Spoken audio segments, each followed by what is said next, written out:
전라북도 전역이 30도를 훌쩍 넘는 찜통더위를 보였습니다. 내일은 오늘보다 2도가량 기온이 더 오를 것이란 예보입니다. 폭염 속의 장수에서는 냉해가 발생했습니다. 지난 4월 이상 저온으로 사과 수확량이 크게 감소할 것으로 예상됩니다. 원자력 발전소 2개를 대체할 수 있는 태양광 발전이 새만금에서 이뤄집니다. 군산공항과 가까운 곳이 태양광 발전 후보지입니다. 여러분 안녕하십니까? 오늘 많이 더우셨죠? 도내 전역에 폭염주의보가 내려진 하루였는데 내일은 폭염특보까지 발효된다고 합니다. 네, 여기에 오늘 밤에는 열대야 현상도 본격적으로 나타난다고 합니다. 날씨 소식 한범수 기자입니다. 장마와 태풍이 주춤한 사이 도심은 사우나장이나 다름없습니다. 푹푹 찌는 열기에 가만히 있어도 온몸은 금세 땀으로 가득 찹니다. 폭염특보가 발효 중인 전북 지역의 한낮 풍경입니다. 낮 기온은 부안 33.8도를 최고로 익산 33.7도, 전주 32.8도 등으로 도내 전역이 30도를 웃돌았습니다. 습도가 높다 보니 불쾌지수도 대부분 지역에서 높음 수준을 나타냈습니다. 한낮 열기는 밤까지 이어지겠습니다. 밤 기온이 25도 이상을 기록하는 열대야 현상이 전주와 부안 등 5개 시군에서 나타나겠고 내일 일부 시군에서는 폭염주의보가 경보로 대치되겠습니다. 당분간 북태평양 고기압 가장자리에 들어 대체로 맑고 무더운 날이 지속되겠습니다. 강한 일사로 인해 낮 기온이 33도 이상 오르는 곳이 많겠고요. 전주기상지청은 노약자의 경우 열사병과 탈진의 위험이 높다며 야외 활동을 자제할 것을 당부했습니다. MBC 뉴스 한범수입니다. 도내 전역이 폭염에 몸살을 앓고 있지만 동부 산간 과수농가들은 냉해 피해로 힘들어하고 있습니다. 지난 봄 낙과 피해를 입은 사과 주산지 장수와 진안 지역 과수원에서는 생산량 감소와 품질 저하가 극심합니다. 박연성 기자가 현장 취재했습니다. 장수 두산리의 한 사과 농장입니다. 한 나무에 달린 사과 개수가 고작 30~40여 개로 예년의 4분의 1 수준에 그치고 있습니다. 지난 4월 냉해로 수정이 어려워 낙과 피해를 입은 것이 생산량 감소로 이어진 겁니다.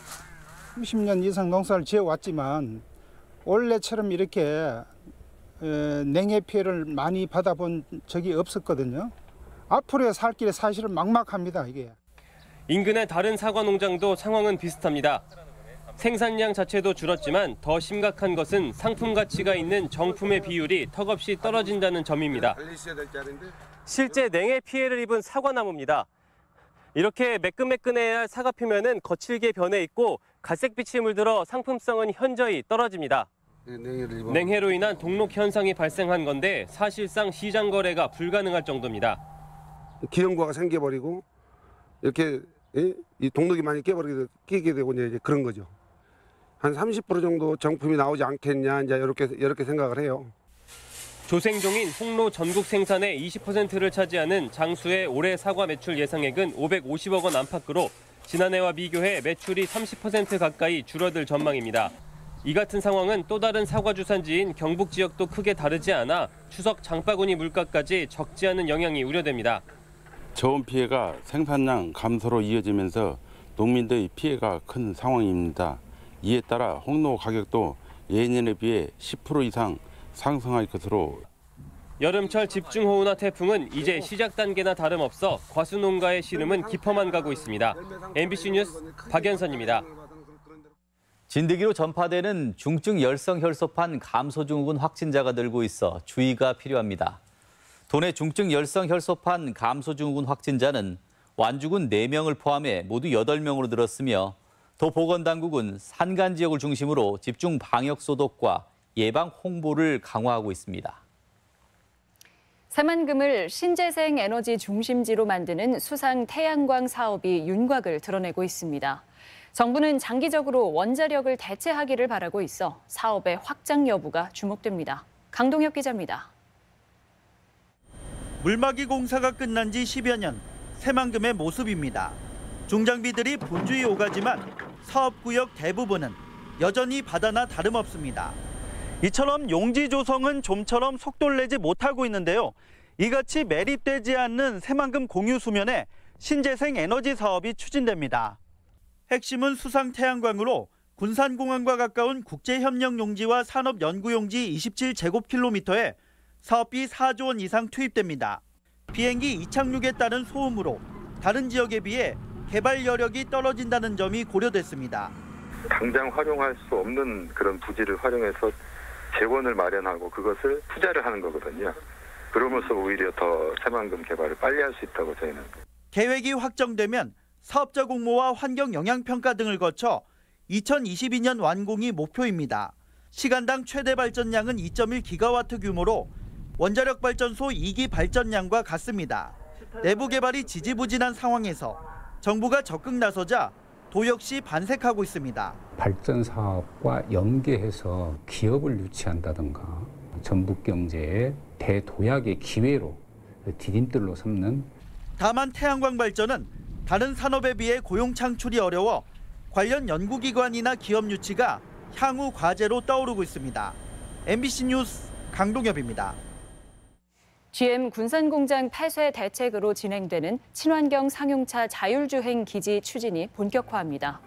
전라북도는 산업부에 사업비 2,200억 원 규모의 친환경 상용차 자율군집주행 전진기지 사업에 예비타당성 조사를 신청했습니다. 사업은 전기차 외에도 수소차 기술 개발까지 고려해 첨단 부품 산업 생태계 조성과 자율주행 실증 기반 구축 등으로 계획됐습니다. 국민연금 투자 수익률이 올 들어 급락하고 있습니다. 지난해 수익률의 반에 반토막이 났는데 공단 측은 일이 일비할 일은 아니고 국민연금에 대한 독립적인 시스템 확립이 시급하다고 밝혔습니다. 유룡 기자입니다. 올 들어 4월까지의 국민연금 투자 수익률은 0.89%, 연평균으로 환산하면 1.66%에 그쳐 은행 이자 수준에 머물고 있습니다. 최근 5년 내 최고인 작년 수익률 7.28%를 한참 밑돌고 있어 전주 이전 부작용 논란으로 번질 가능성도 제기되고 있습니다. 하지만 기금운용본부가 전주로 이전한 것은 지난해 2월, 작년 1년 동안 이미 7% 넘는 수익을 거두어 논란을 불식시킨 바 있습니다. 공단 측은 올 초 주식시장의 단기적인 침체와 채권 수익률 하락에 따른 것으로 분석합니다. 국민연금은 장기적 관점에서 안정성을 위주로 투자하고 있기 때문에 분기별 평가보다는 최소 1년 이상을 두고 수익률을 평가. 다만 기금운용 책임자가 장기간 공석인 상황과 맞물리면서 논란이 일고 있습니다. 강면욱 본부장은 대선 직후인 작년 7월 스스로 물러났고 주식 운용실장은 최근 삼성물산 합병효과 조작의 책임을 물어 해임됐습니다. 나머지 실장 4명 가운데 2명도 사임한 상황. 공단은 최근 본부장 임용 공고를 다시 내고 충원을 진행 중입니다. 공단 노조는 시급한 충원도 중요하지만 이럴 때일수록 기금 운용의 안정성과 독립성, 책임성을 확고히 하는 것이 오히려 과제라는 입장입니다. 정권에 대한 독립성도 있겠지만 시장으로부터도 자유로워야 되거든요. 지배구조 관련된 부분이 굉장히 중요하고 독립된 환경들을 만들어주는 것. 특히 문영표 이사장 낙하산 임명에 이은 삼성 특혜 제공 등 재벌의 이익에 연금이 휘둘린 책임을 분명히 해야 한다는 주장입니다. 작년 2월 전주에 안착한 기금운용본부가 독립성과 책임성을 확보하고 수익률도 높이는 2마리 토끼를 잡을 수 있을지 주목됩니다. MBC 뉴스 유룡입니다. 일손이 부족한 어촌마다 외국인 선원들이 갈수록 늘고 있습니다. 한 해 도내에서만 30명이 넘는 외국인 선원들이 사라지는데도 관리는 속수무책입니다. 이몽진 기자입니다.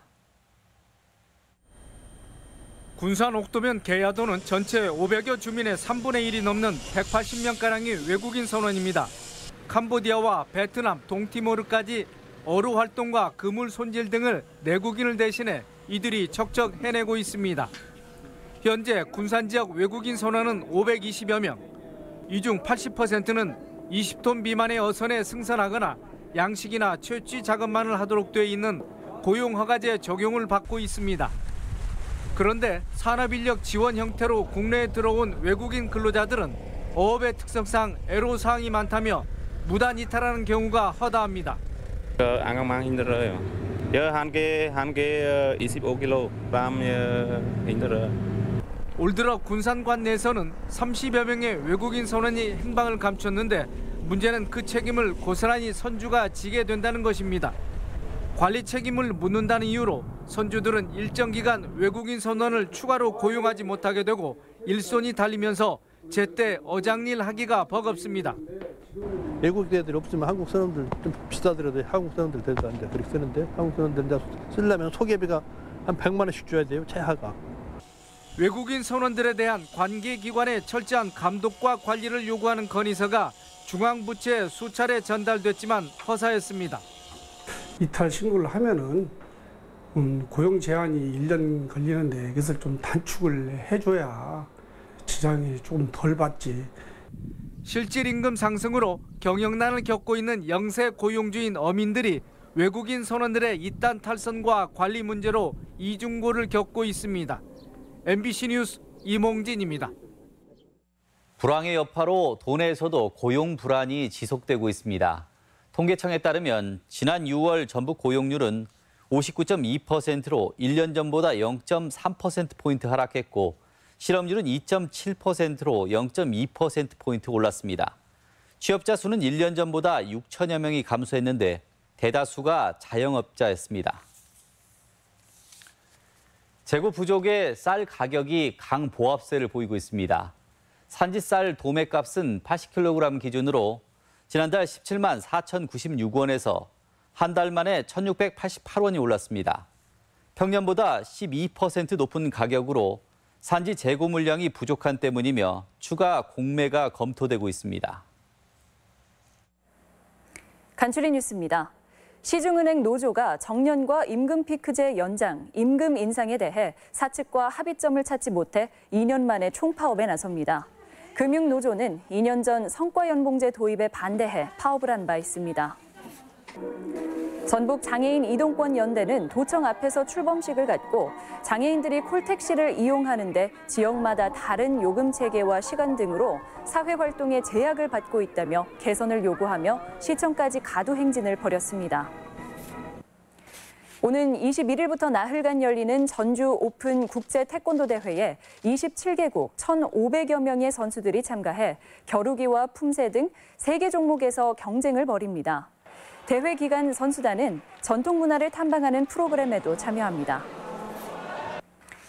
농산물 가격 안정 지원 사업이 호응을 보여 참여 농가가 작년보다 500곳가량 늘어난 1,200여 농가로 나타났습니다.